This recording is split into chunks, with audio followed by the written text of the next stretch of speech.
Testing 1, 2, 3, testing.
Hey, good morning, Dave. How you doing, buddy?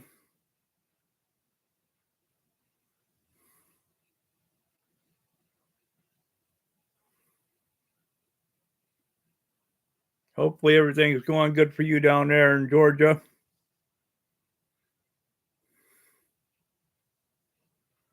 Oh yeah. Had my coffee already.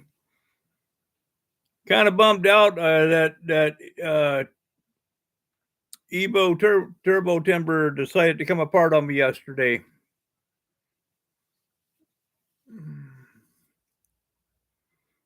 The engine mount snapped right off.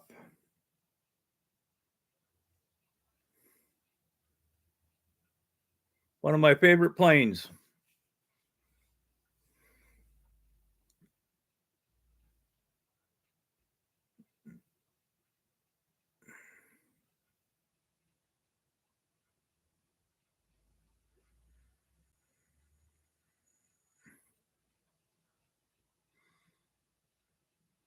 Yeah, I was looking for your show last night. I didn't see it.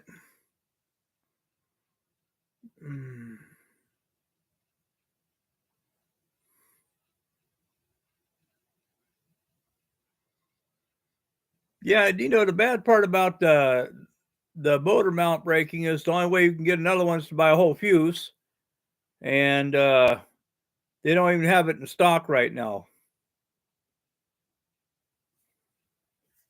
So by the time I spend $79 on that and the back plate, which is also on back order,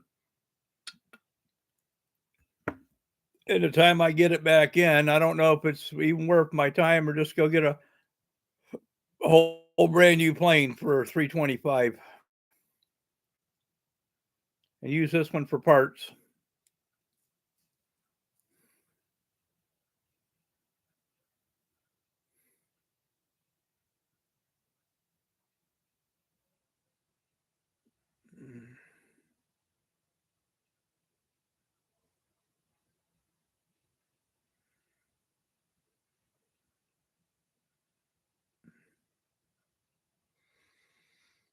People don't realize how much work it takes to do a live stream.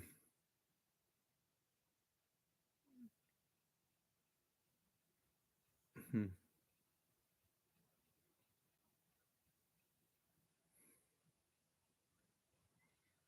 What kind of parts there, buddy? I've got all kind of parts, but specifically for that turbo timber, I'm gonna have to replace the fuse. There's no way around it, man.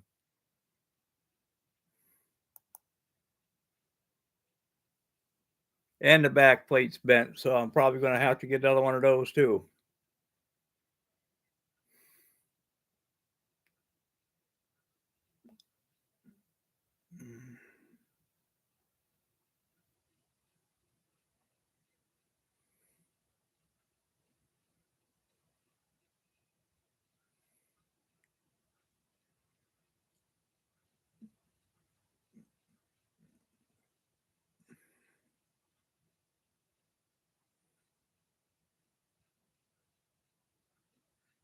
Well, the Evolution Turbo Timber has the two plugins for the wings. That's where your difference is. If you don't have that plate in there, yeah, and the wings are slightly wider, but not real wide.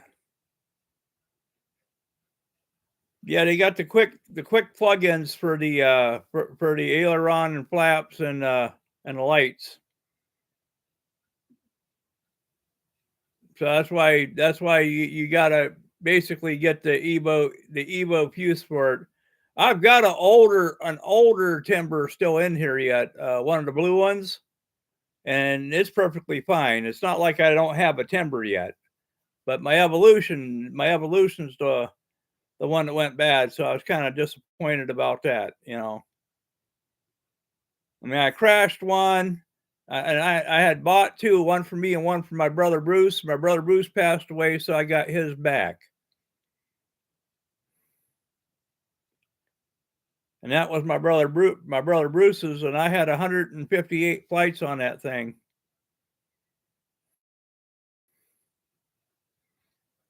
So, I'm not it didn't owe me anything, you know what I'm saying? It didn't owe me anything. That many flights on a plane, you're doing really well.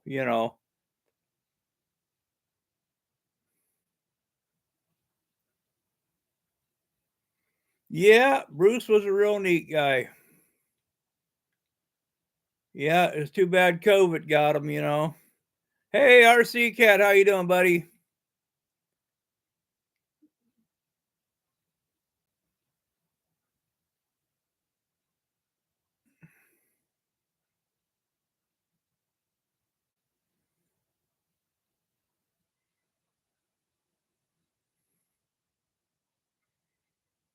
Yeah, I'm up to 114 airplanes, so like I said, uh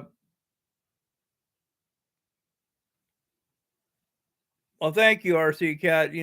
I'm not nowhere near as good as David yourself. uh,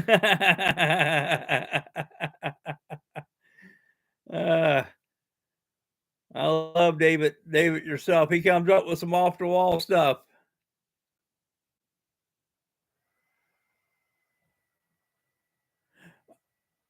I never crashed the Twimber. No, the Twimber's fine. Twimber's a great plane.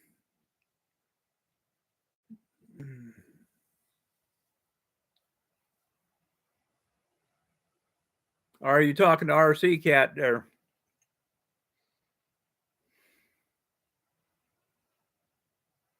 I've got to check his channel out yet. I haven't even checked his channel out.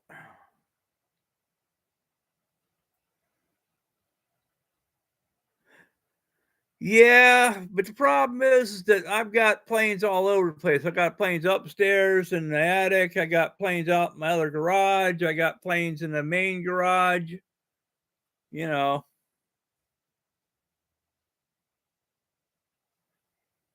oh, the trick is the trick RC Cat's trying to fly 140 airplanes in a year. You know, it seems like it's an impossible task sometimes. I got gassers and nitros and I've got a multitude of electric. I'd say 70% of what I got is 70% of what I got's Horizon Hobby though. So,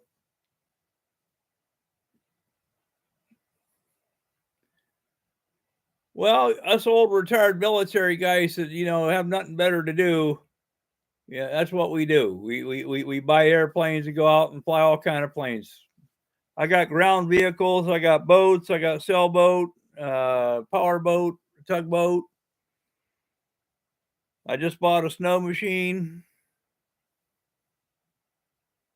One of those groomers from Motion RC. I'm going to upgrade it right away. I'm going to get rid of the brushed motors and put brushless motors in it. And then I'm going to change I'm actually going to put a ground receiver in it with 6 channels so I can operate more lights with it and everything. I'm going to put lights all throughout it.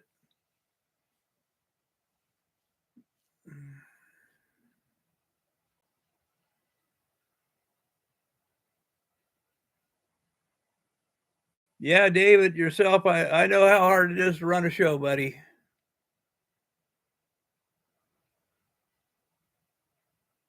Well, you'll love that. That QQ Extra 300 is a good plane.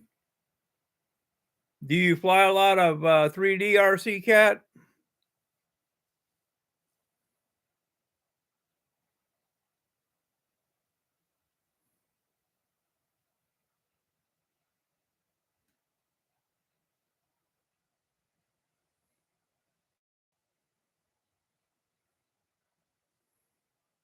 I fly a little bit of everything.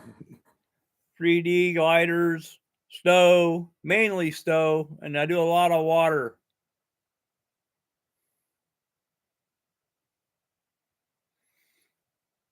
Well, it's okay not to be a master. You know, not everybody is going to be a master. It takes time. Uh, Adam from Model Aviator, he's pretty close to a master at 3D.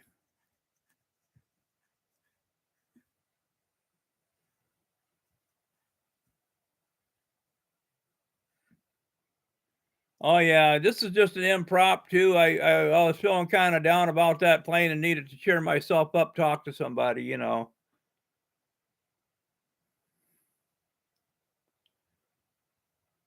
Oh, Dave, you for sure are a master. Yes, you are. You are a master. You are a master of paper tape and hot glue, buddy. Absolutely, the master of paper tape and hot glue.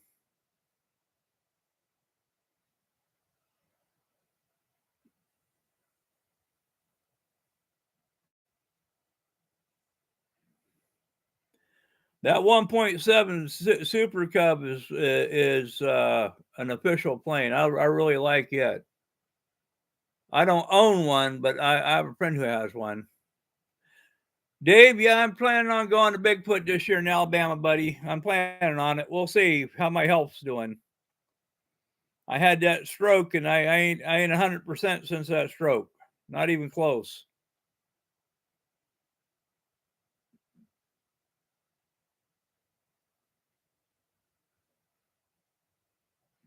The Valiant can do stow. Uh, RC Cat, it can do stow okay, but I would prefer to fly it as the plane it was intended to be. You know, I was just getting ready to drop a $68 upgrade into my Evo Turbo Timber too. I was just going to go buy some of those struts from Falcon there and eliminate those stupid springs that break all the time on it.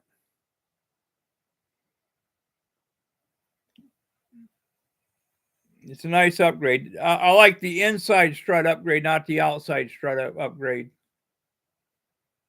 I have a friend who bought the outside ones and he broke it the first day he had it. So the outside ones aren't nowhere near as durable as the inside ones. Because Falcon offers both upgrades for the plane.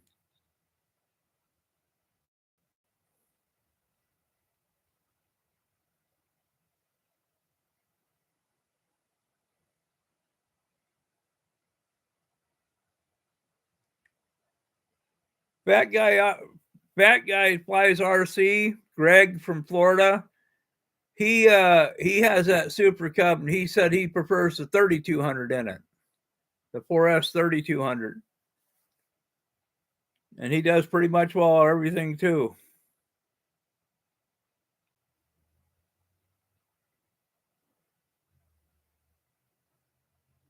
It should have enough power to climb out, according to what I've seen him do with it. I mean, it'll climb out, but it won't climb straight vertical. No, but it'll climb out of a hover. RC Cat, what radio do you use?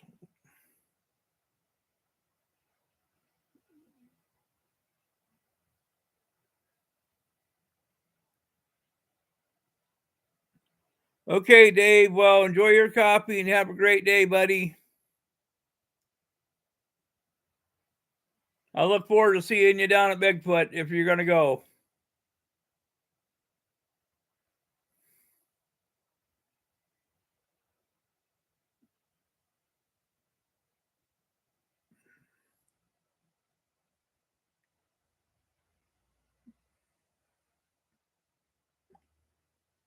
FR Sky QX7. It's a pretty decent radio. I'm a Spectrum guy. I've got the NX10, the NX8, and I ordered a NX20 SE. And I should be getting that soon too.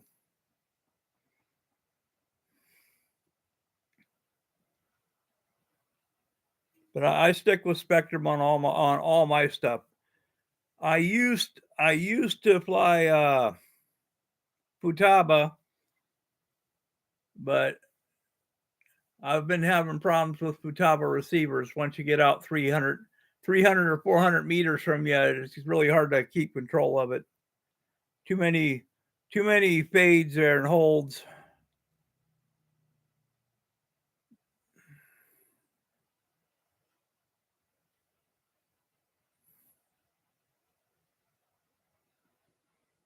See up here, I've got.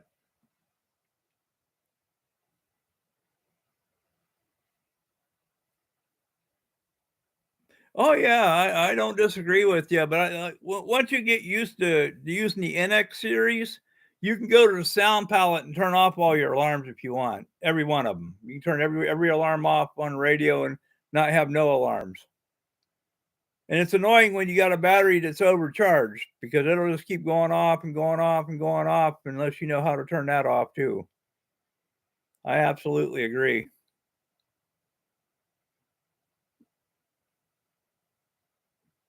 But I can't beat like the NX10's got the Hall effect gimbals in it, and what a night and day difference flying with those on that radio. You put the O in smooth with it. It's just so smooth and so precise. Way better than like let's say the NX8 that has the normal gimbals in it. But I keep the 8 around just because backup radio. I like having at least 2 radios with me when I go flying. Just so you know, Dave's from Georgia. I'm from upstate New York, way upstate New York. I'm 30. I'm 37 miles from the Canadian border from here.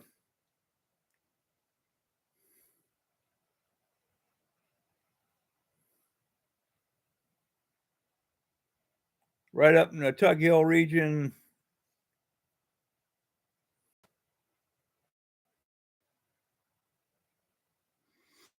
Oh yeah, yeah. The Twin Otter is an awesome, totally. The UMX Twin Otter is a totally awesome plane flying off the water, and it is about as stow as you can get for a little UMX. Uh, the UMX Turbo Timber is also an awesome plane, and it is every bit as good as its big brother.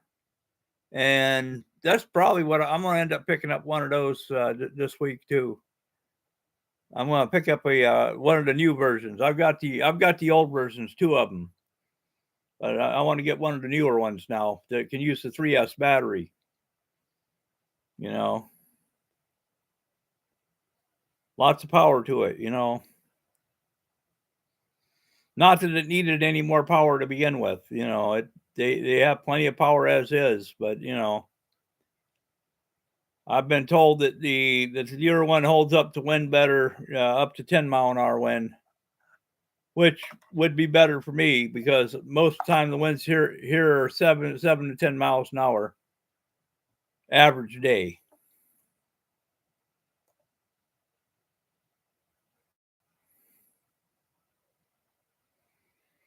I've been in this hobby since 1974.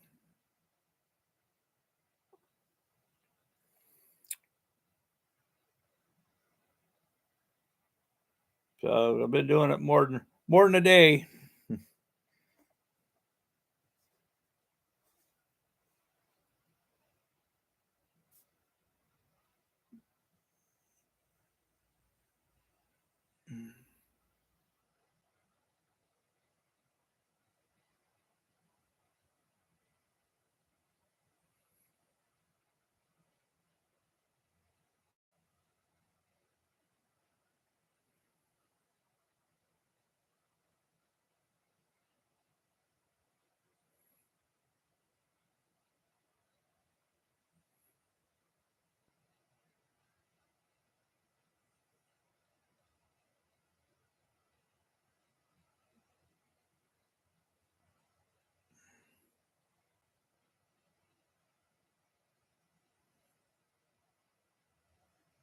Oh yeah, I remember.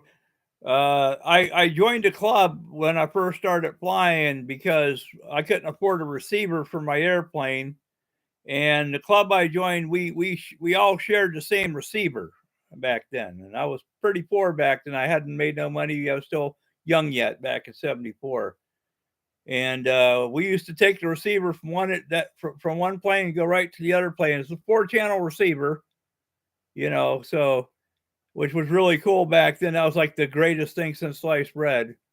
But it was so expensive for it. I think it was like $1,200 for a receiver back then. And we was using a craft radio. I had a craft radio. Yeah, but it was radio controlled though. It was better than a control line. We used to fly Cox control lines back then a lot too.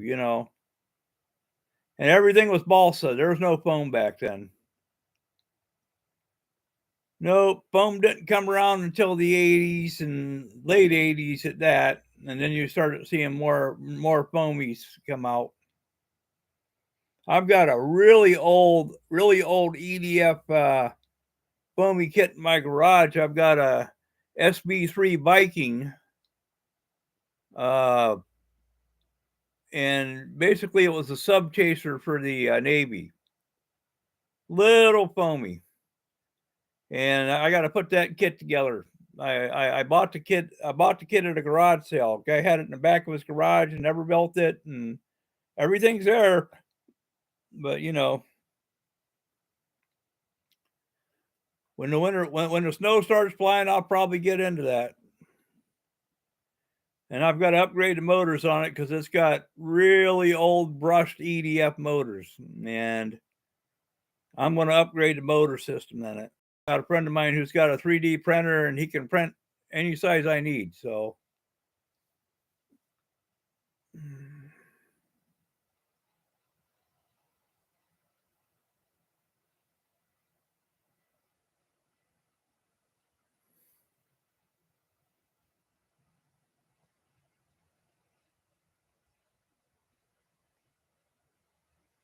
Yep. I was in the hobby solid from '74 until around uh, '95, and then I jumped off the hobby for about 8 years, and then I came back to it.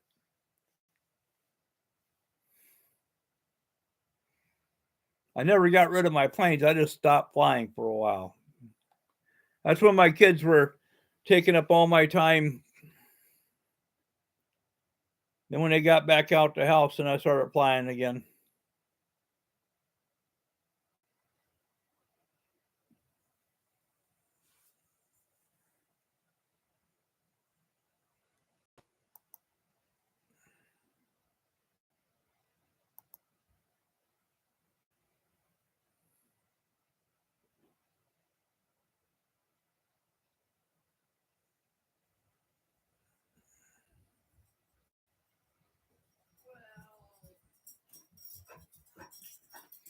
Oh yeah, we had RC back then. I never forget in '83 when they come out with the first turbines. Uh, wow, that was a big thing. 17 years, that's a good amount of time.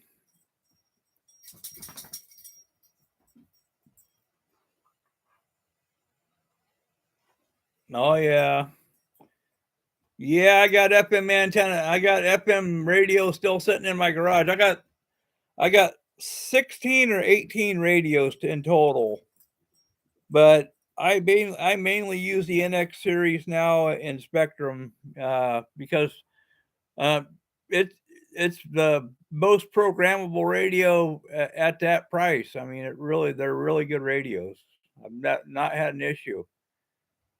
And I dropped one and I sent it in, and they practically rebuilt the whole damn radio and sent it back to me, and only charged me like $12. It was or $14. It wasn't a lot of money.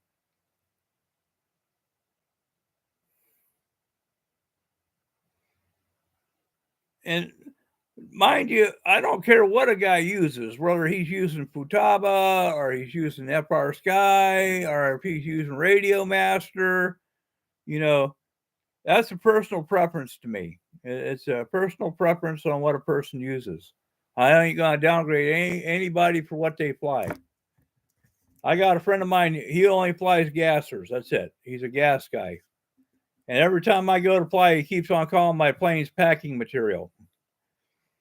And in essence, he's not off base when he says that, because foam is packing material. But I like my foamies, homie. If I crash a foamy, I can get out the glue. Usually, 15, 20 minutes later, I've got everything glued back up the way it should be, and I'm back flying again.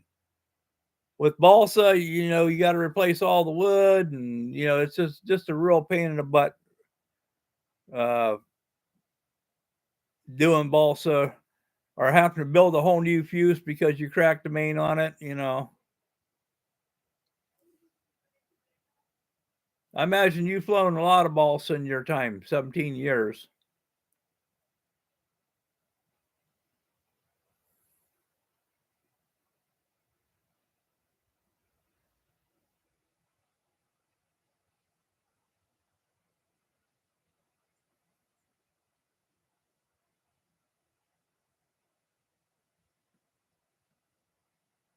Yeah, I agree, flying times, and welcome to our channel.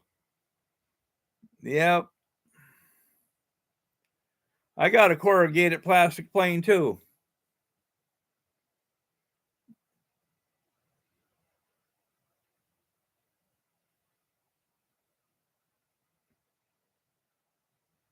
Yeah, I agree. EPO foam is much easier to deal with than EPP foam, that's for sure.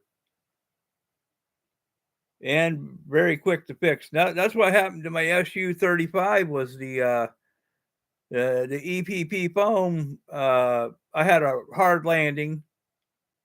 I basically ended up doing a cobra landing with it, which I didn't intend to do, and it slammed it down hard enough to crack it right up by the battery bay. And ever since then, I've never been able to get it to fly right. It just don't want to fly right. It wants to get up, yank to the left, and I've looked at the airframe several times. It looks straight, but for whatever reason, it just don't want to fly straight. You know.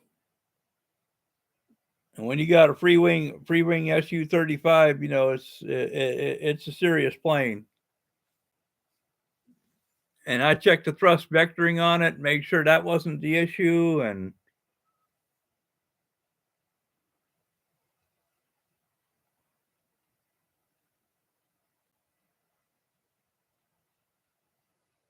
yeah, I think the Pitts is a wonderful, wonderful little plane, the UMX Pitts. I've got the UMX Pitts, I've got the 850, I've got the 1400 Pitts. All of them fly great.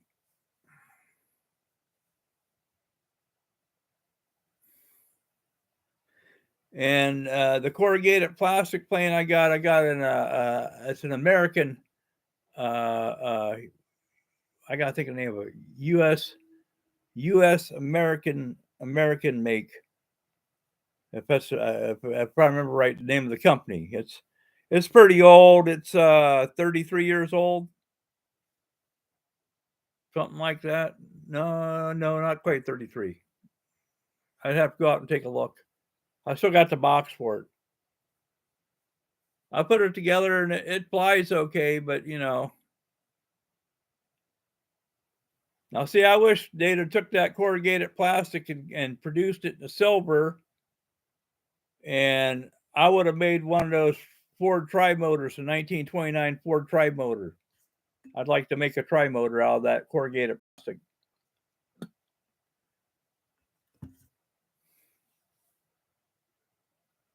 To me, it's one of the best looking planes in the air. That Ford tri-motor. It's a beautiful plane in the air. It's got beautiful presence.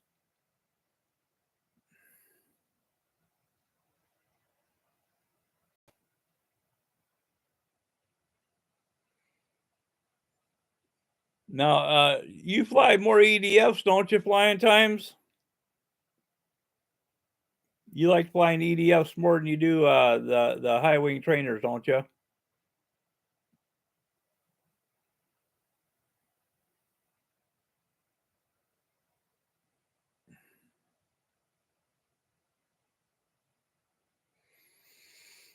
It's not fragile. It's pretty durable, actually. The model aviator's got a good review on one, and if you ever get time to go by his channel and look at his review, he deals it straight. He'll tell you exactly what the plane's going to do. You know, I probably wouldn't want to do a nose in with one, but you know, at the same token, I think it's durable enough, and it's got such light wing loading it you'd have to slam it into the ground to hurt it. You know.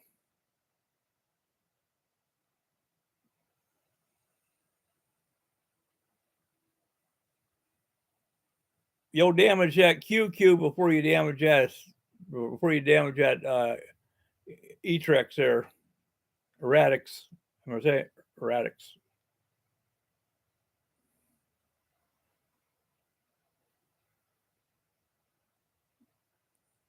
You know, when you're first flying 3D, you want to do it 100 feet off the ground, then work yourself down to a lower distance.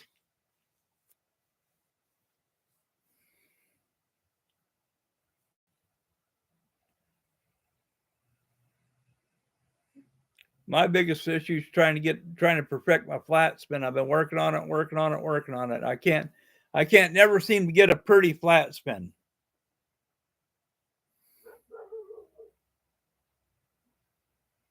You got to get into it the right way to begin with, and then I want to do inverted flat spins because I want to go ahead and put a camera.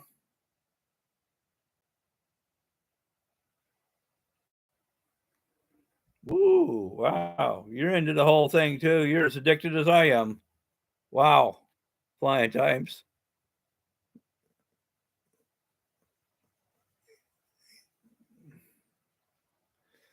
I'm no good at helis. I got a heli. I got the Blade 230S in there, and I've flown it twice, and both times I wasn't very happy with how I handled it. So I need one that flies like a drone. Drones I can fly, you know, or quads.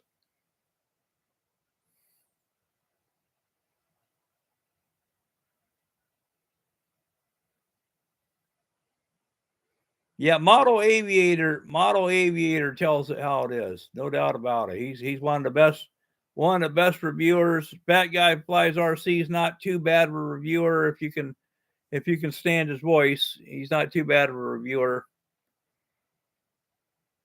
You know. But they do good reviews. I don't do reviews.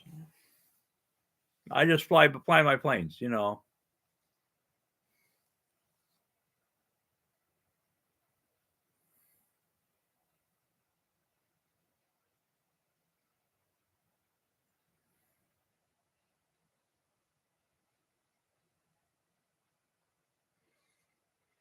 Yeah, it's hard to remember stuff for every airplane. He come up with a really good tips video, and I'm going to go ahead and do what he does. He puts a sticker on the inside of his canopies that has the CG for the plane, what battery the plane uses, and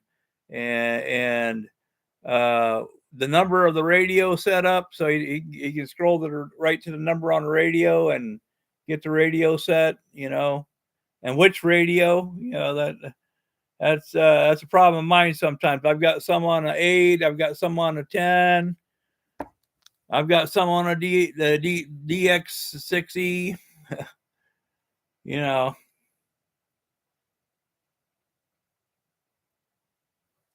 So that sticker idea was real good. And then he's got a bunch of good tips on there. You gotta watch the video.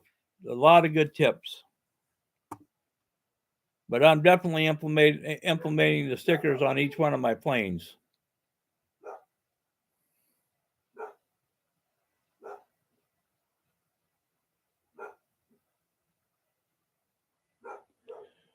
I didn't want to crash mine either, but my first time out, the wind caught it. The wind kicked up out of the middle of nowhere. You know, it was like no wind at all, and then all of a sudden I had a 7-mile-an-hour breeze kick in, and it slammed it into the ground, and I ended up bending the tail boom, so I had to replace the tail boom on it.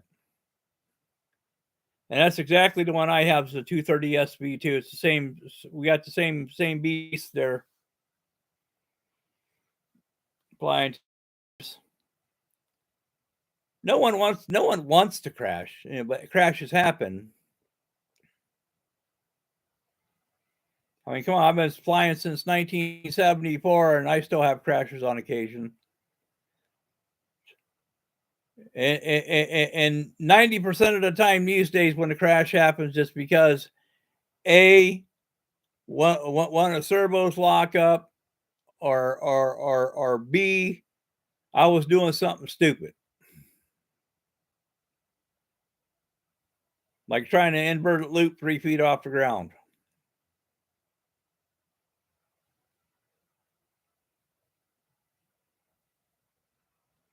Oh, I hate that when that happens. Blade 500. That's a pretty spendy little chopper there.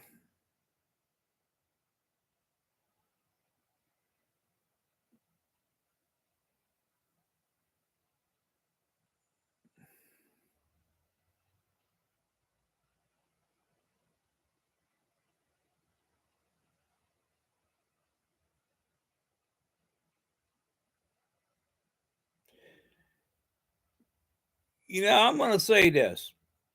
I'm not big on using the gyros either, but on certain planes, a gyro will make it fly much smoother and look a lot better in the air. As far as using safe, forget that noise. I don't ever want to use safe. But as far as using a gyro receiver, I have no problem kicking in a gyro on a windy day. Anything to make it fly smoother. I tell you, a plane that I find a gyro works really well in is the Corsair. Definitely a plane that flies much better with a gyro in it.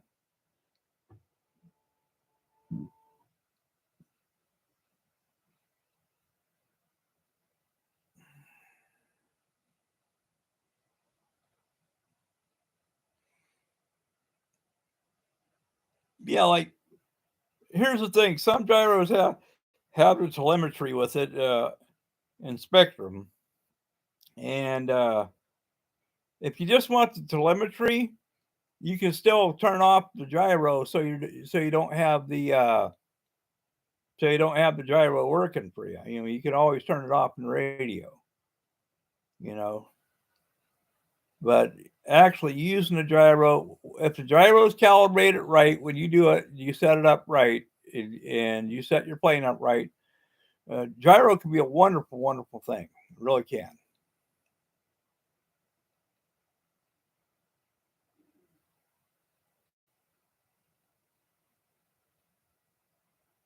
What about you, flying times? Do you use gyros much?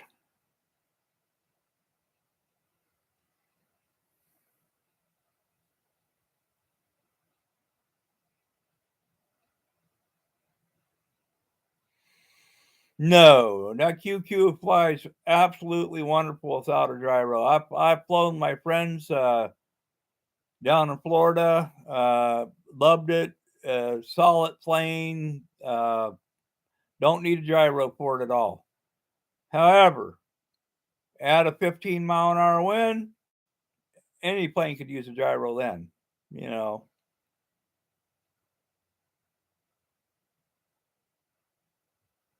Yeah, the AR 620 is a good little RX, no doubt about it. And at a fair price. I myself use a lot of AR 637Ts, especially in my more expensive airplanes, like my V1B. Definitely got one in there.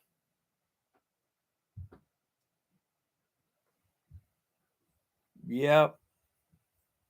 No, actually, take that back. I put a 8360T in that plane, in the B1B.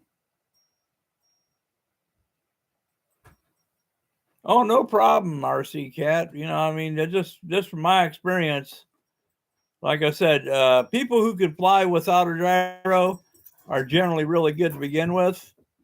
But there's times where you don't want to have to hassle with that gyro either, especially if I'm doing 3D flying. I don't want no gyro anywhere near my 3D plane. But if I want to be flying it on a windy day, yeah, then a gyro would be advantageous, just to make it smoother.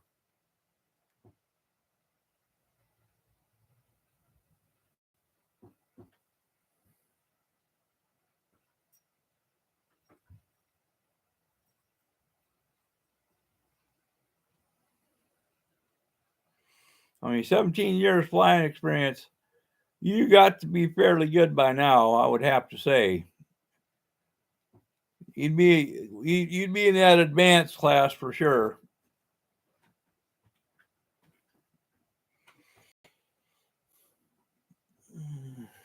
Of course, I've seen young men here lately. Jeremy Stowe's kid. Oh, hey, I know that channel. Okay, yeah, I haven't seen that channel around for a while. RC Hero. Yeah, I remember that.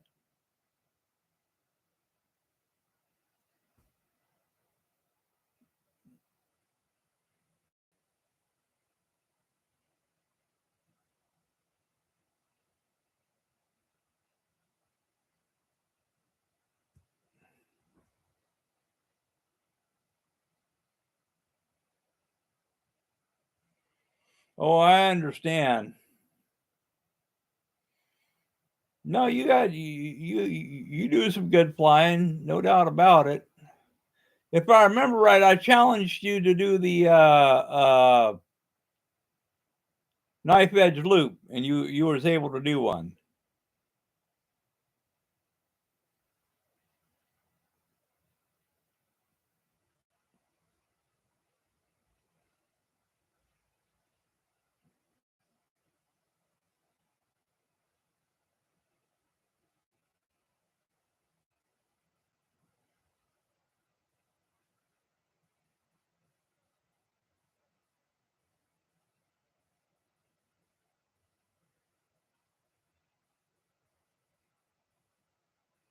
Oh, I hear you.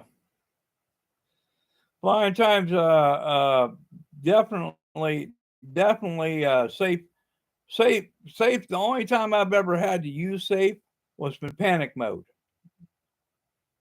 I actually lost control of a plane once. I hit panic mode because it was too far away from me when I lost control of it. It was way far away from me, and I couldn't figure out my orientation. So I just hit.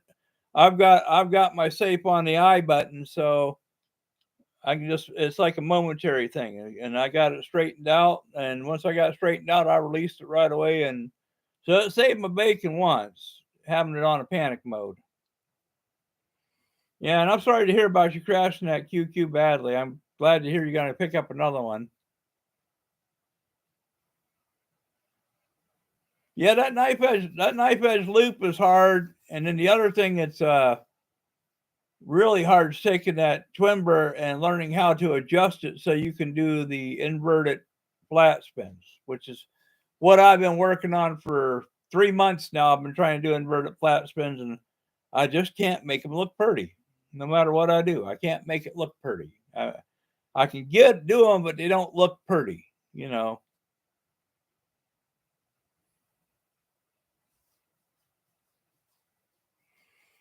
Yeah, if you're ever going to use that safe option, definitely put it on the I switch. So you can just momentary on, momentary off, just like a panic button, and you're set. Then the AS3X, I have that on a switch. AS3X on or AS3X off. And when you got like a 10 channel radio, you got all the extra switches. It's no problem putting it on a slider.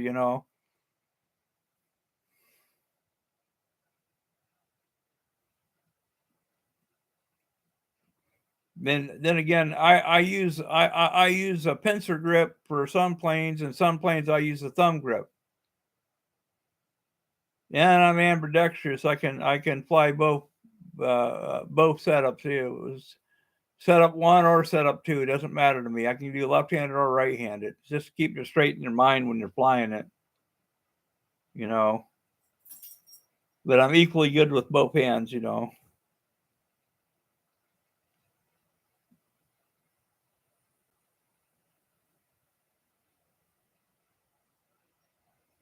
80% of my flying, I'm within a half movement on the stick. I never have to slam a stick. Never have to slam a stick. Slamming the sticks is not only bad for the radio, but it's also bad on your servos, to my experience. If you don't care about your servos and don't care about your radio, slam away. That's a personal choice again.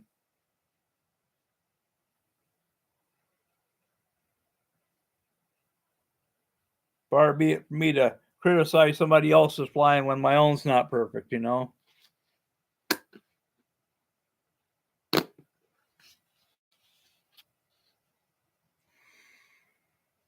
Yeah, there's one thing about slamming a stick, it's another thing about going to the max travel of the stick. Okay.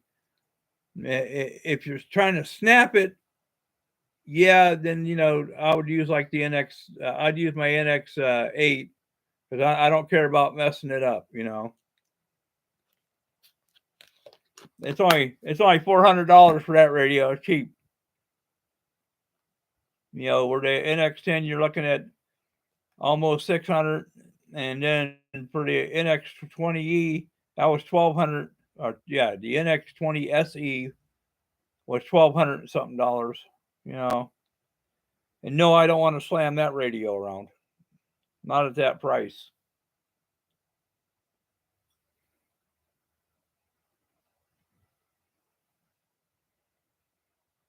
Well, like I said, bringing it to max. I mean, you can do it quickly, but you gotta like retard yourself from slamming it too hard. Like I have a friend of mine. Oh my god, I call Hazy Eddie, and he's always slamming his sticks. Always. He slams his stick so hard that both his sticks are bent from slamming them.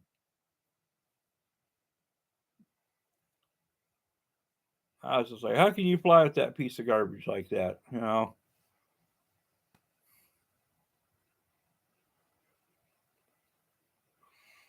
Well, if you have to slam a stick to make a plane do what you want it to do, you probably should have increased your throws on your plane in the first place.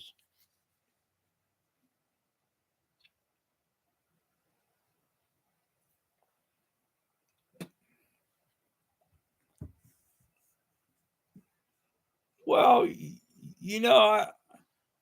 I tell you, it's amazing what some people do. I seen a guy spike a radio the other day. I mean, just he had a radio master, and he got done with his flight, landed the plane, and he turned right around and he spiked that radio. A Radio Master 16, I think it was a 16S something or another. So, it's Open TX, so, and he was very frustrated with it. But I'm just like, wow, yeah, spike your radio. Yeah, that's okay. I made sure I stayed away from that guy. I was like, oh, I'm getting nowhere near him. He might throw it at me. uh, yeah, he's just fed up with his Radio Master.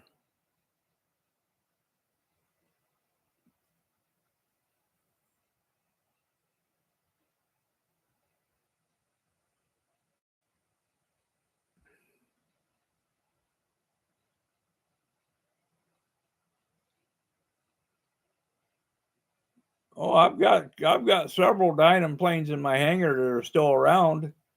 My PT-17, I absolutely love it, but you had to model it to get it to work. That's the only problem with Dynam. You have to model their airplanes. But if you built more than 2 or 3 airplanes, and it's not a big deal. It needs to be right. You make it right.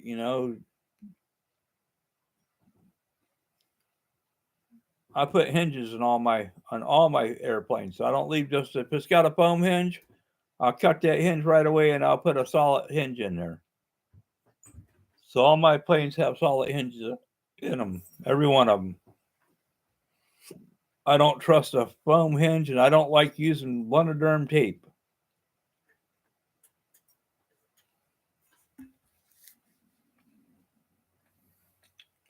And Dynam's going out of business. I don't know if you knew that or not.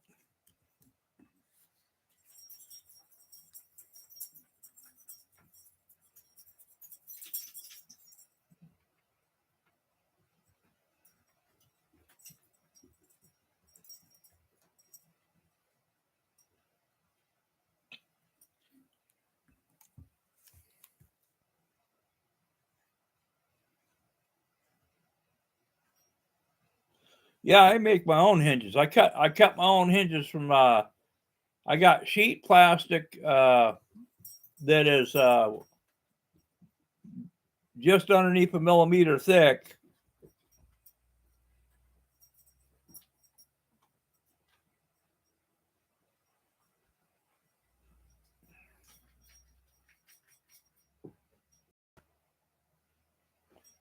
And I just cut my own style hinge, and they work great. Never had a problem with the hinge I made. They always work, and they never have to worry about my control surfaces. And the reason I started making them was for flying stow. You know, you every now and then you end up ripping a control surface because you land in the bushy area. You know.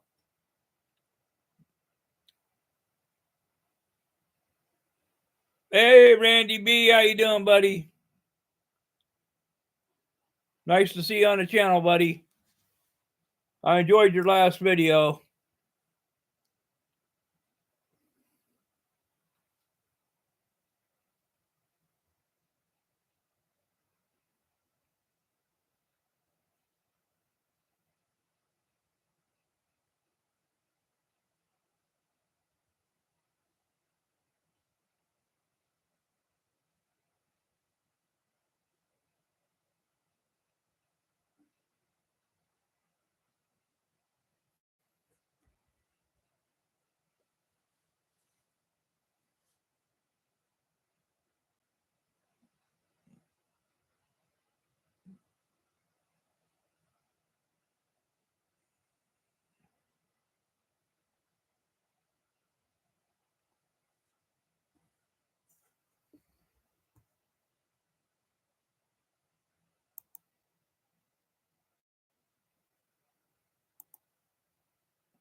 Yeah, it's one of them things.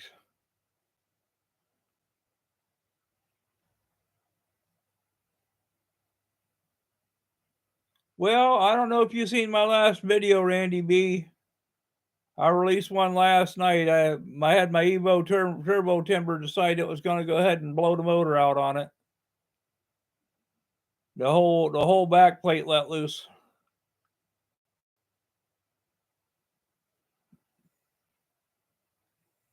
I aero doped all my screws, so although all the aero dope was still intact, so I know the screws didn't move. It actually pulled the whole mounting plastic mounting plate behind it snapped.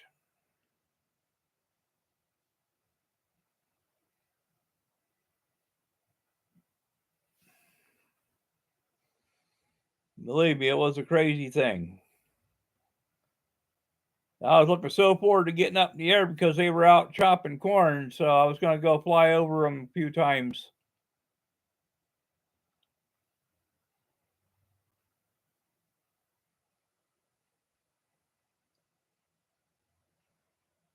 I like doing stuff like that. When they're out harvesting, I asked the guys if they would mind if I flew over them. They said no problem. So I brought that up there. I was going to fly over them and blew my motor out.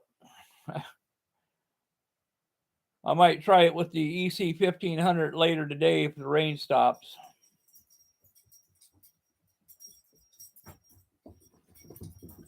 That EC 1500 is one sweet airplane. A cargo airplane that can do 3D.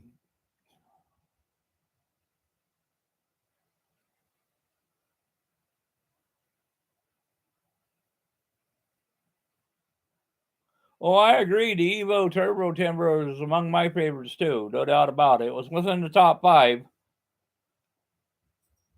But again, Horizon's out of stock with the fuse, so who knows when that's going to be back in stock, I won't be able to do anything until I get a new fuse. Because trying to repair that plate's just not going to happen. It's too messed up. And it also partially pulled my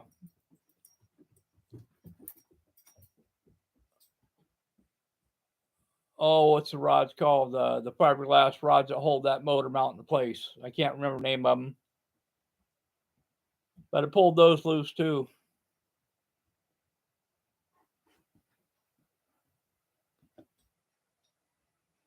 Oh, I know what you're thinking, flying times. But you know what? It's capable and it will do it. It'll hover, it'll flat spin, it'll, rolling Harrier, everything.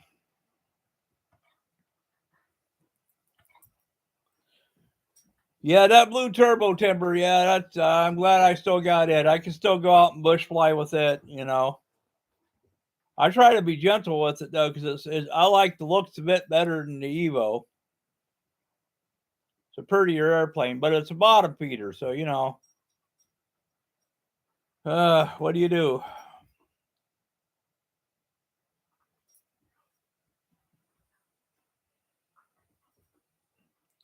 I could never understand why they made a stow airplane a bottom feeder. Never should happen.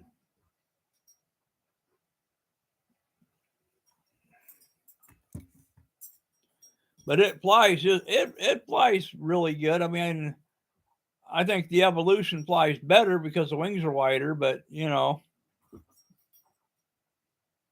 nothing wrong with the way the blue one flies.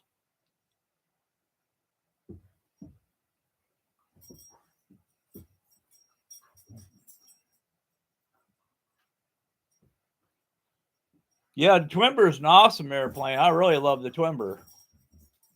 No doubt about that. I got a Twimber still.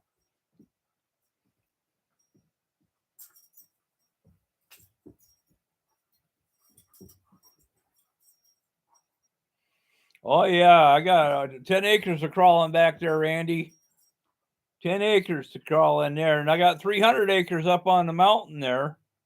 I could go crawling it anytime. Where my A-frame is. I haven't been over there to do a video yet. Well, only because I go over there for 3 to 4 days, and charging stuff up over there is a real pain because everything's on solar.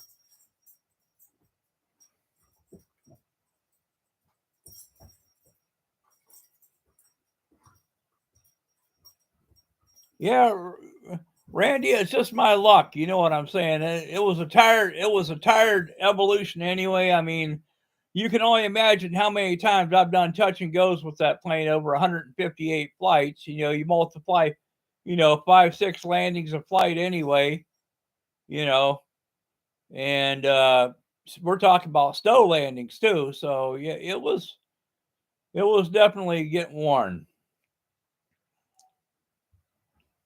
And I'm pretty sure that's why that plastic let loose, was because it had been one time too many, and a cold day at that. It was only 40 Fahrenheit.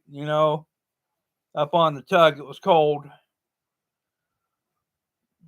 which I don't care. Cold don't bother me, but some people bothers, I guess. But plastic gets more brittle when it gets cold. You know how that is. My doggy's running around there.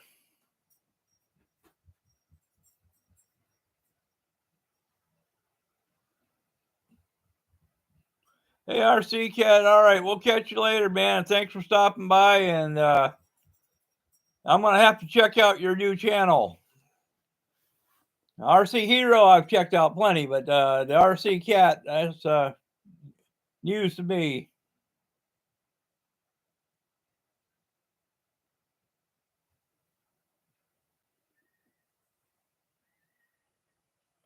Yeah, everybody crashes. Don't ever let you think that people don't crash. Even Two Brothers crash, even though he doesn't crash often, he still crashes.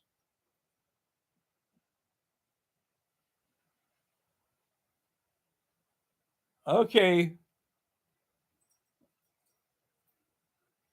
All right.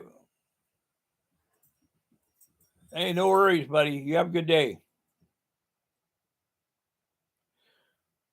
So, Randy, I seen you was flying your UMX.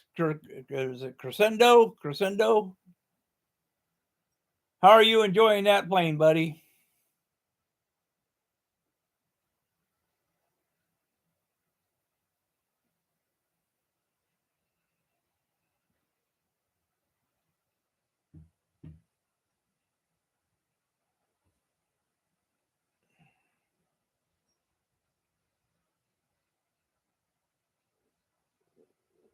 You're welcome, RC Cat. Have a good day.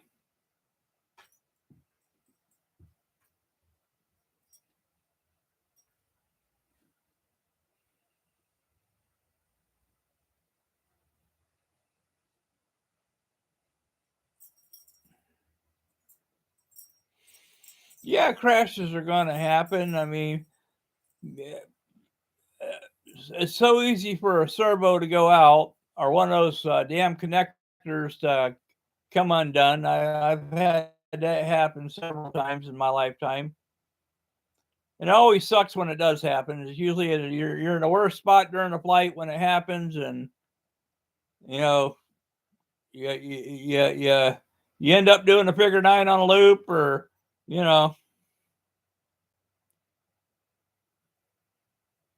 I've had several times where I've struck a wing coming in landing because of crosswinds. End up having to repair a wingtip. Yeah, crashes happen. Even with flying since 1974, until now, all them years I still crash on occasion. But I will say the 90 percentile is something went wrong with the plane.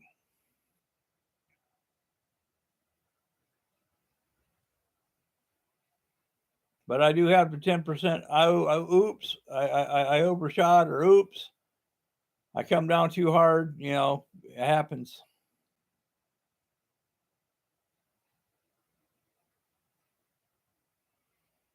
I guess the next thing is what's the next planes I'm investing in?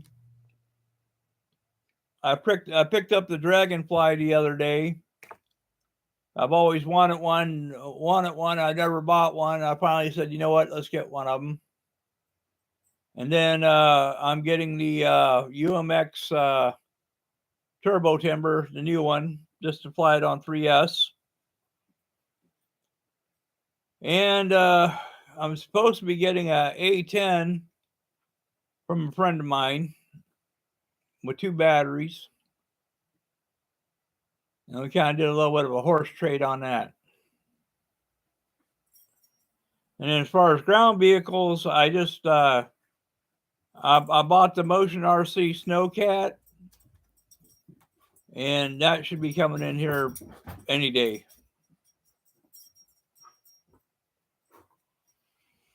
So this month alone, I spent 800 RC.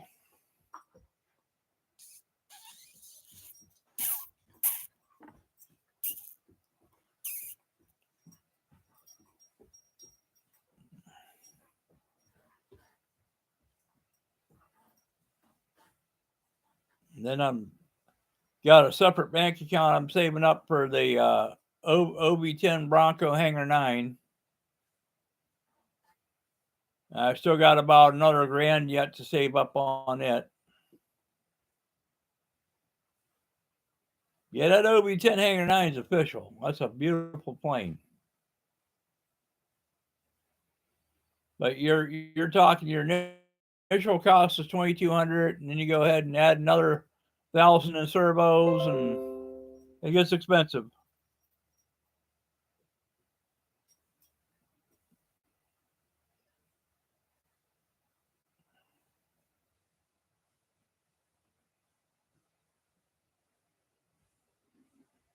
What about you, Flying Times? What's the biggest plane you own?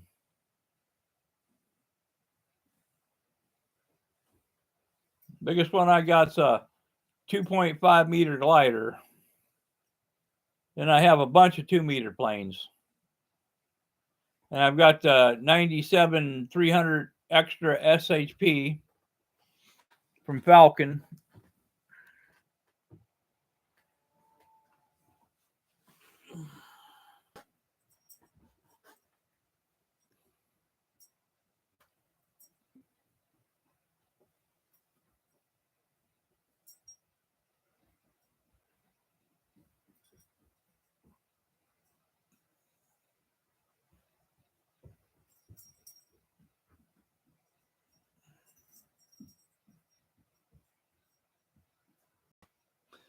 I'm going with the props on the OB10 Bronco.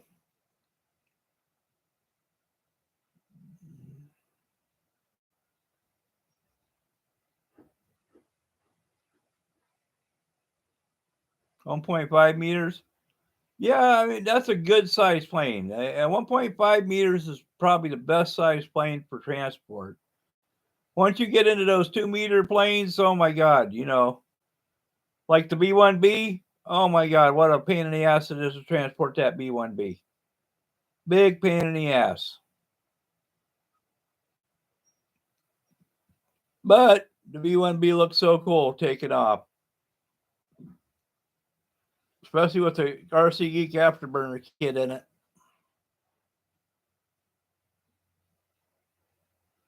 No doubt.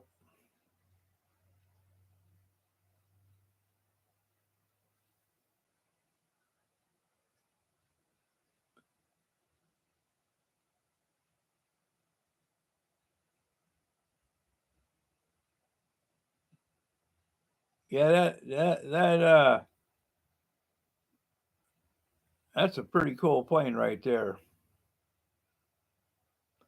The Motion F-22. You got the 90 mil or the 70 mil, or do you got the little one?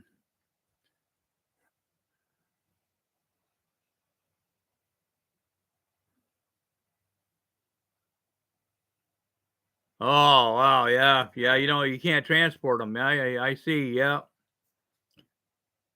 yeah. I got a great big van, so I can put a lot in there. And plus, I just got a trailer that I'm supposed to be getting the guys selling at the end of the season here. So I'll have a 20-foot trailer to haul behind, to dual axle. It's got electric wiring already into it. We got 90. Yeah, that 90 that 9022 is a nice plane. It really is. I have a friend of mine who's got one. He absolutely loves his. He got two of them. Wow.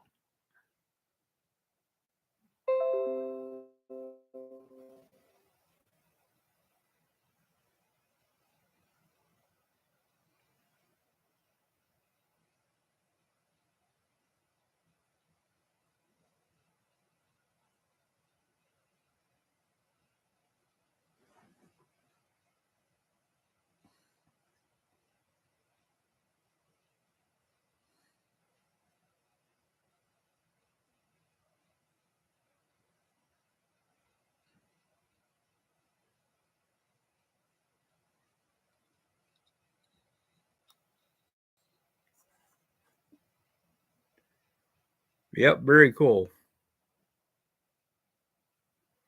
Have two of them.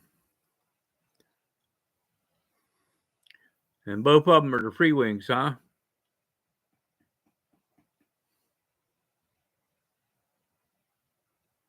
Yeah, like I said, the AR-620 is a wonderful receiver, no doubt about it. Good receiver. And what are you using for a radio, Flying Times? You got the NX10 or NX8? Or are you still using the DX series?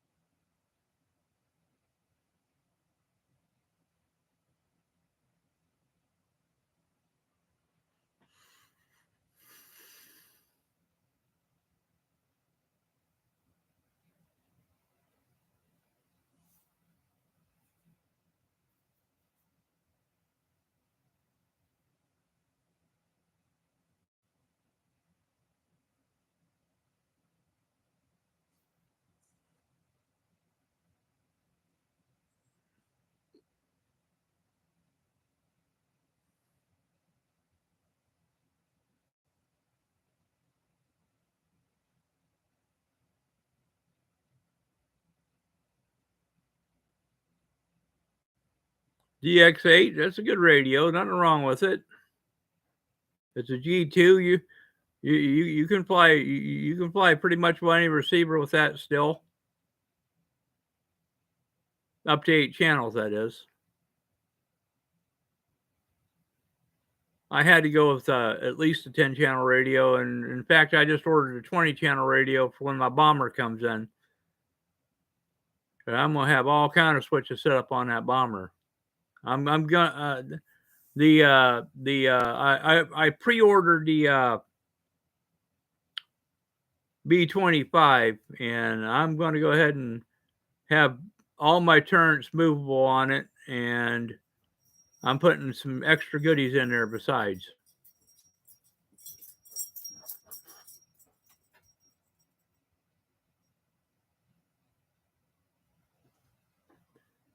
Well, let me recommend the NX10 to you. I'll tell you the reason why.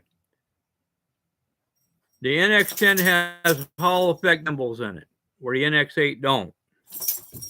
And those Hall effect gimbals are so smooth and so beautiful. I mean, it feels different, and when you fly with it, it just flies so much better.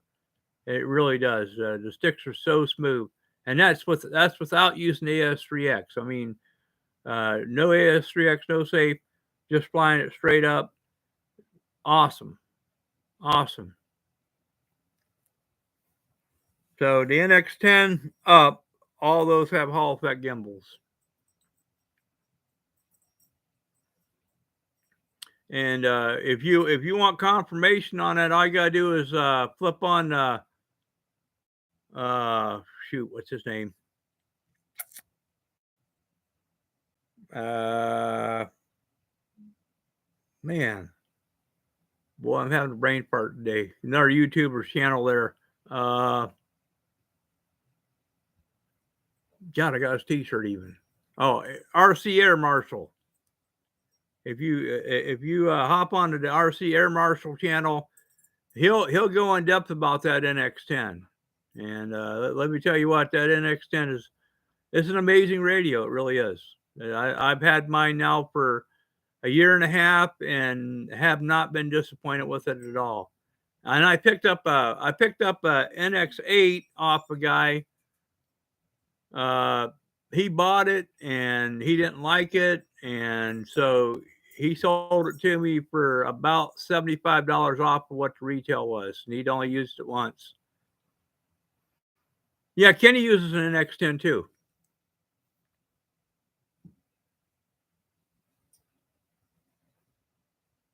No, that's Dave Marshall, right? Dave Marshall. Hangar 51 is Kenny. He's part of the Rat Pack. Kenny is. So is RC Air Marshal. He's part of the Rat Pack as well. And just so you know, the Rat Pack, we're a bunch of guys that started out watching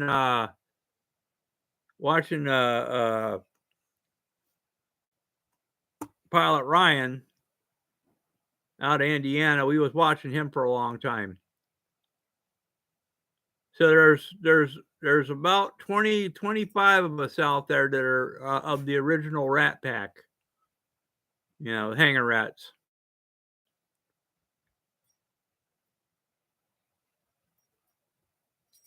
And we're all and we all have the same thing. We had a meeting. We had a meeting not too long ago on online there, and you know, you start out. You go, "Hi, my name's Randy, Tug Hill RC, and I'm addicted to foam airplanes." You know.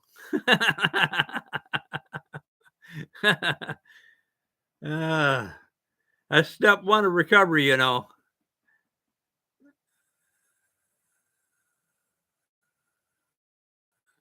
Oh yeah, Kenny's a hell of a good guy. Yeah, hell of a good guy. Yeah. So you went down to Tampa and visited him down in Tampa. He built a nice hangar there. I remember when he was doing his videos, watching concrete dry.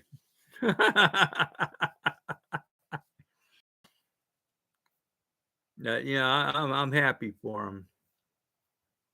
Glad he got rid of that one he was with. She was psycho.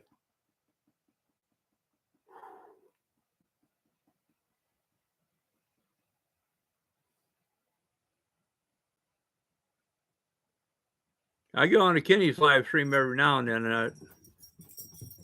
Just depends on how I feel. Yeah. Oh, geez. My dogs are reminding me it's time for their walk.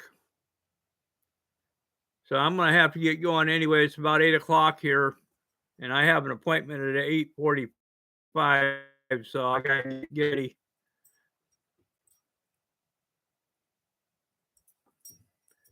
Well, it was nice chatting with everybody, and I hope you guys all have a good day and a good week. And I'm going to go ahead and jump off here. So again, thanks for watching. Thanks for subscribing. And I'll get on your channel and look at a few more of your videos too. So you guys have a good day. Tug Hill out of here.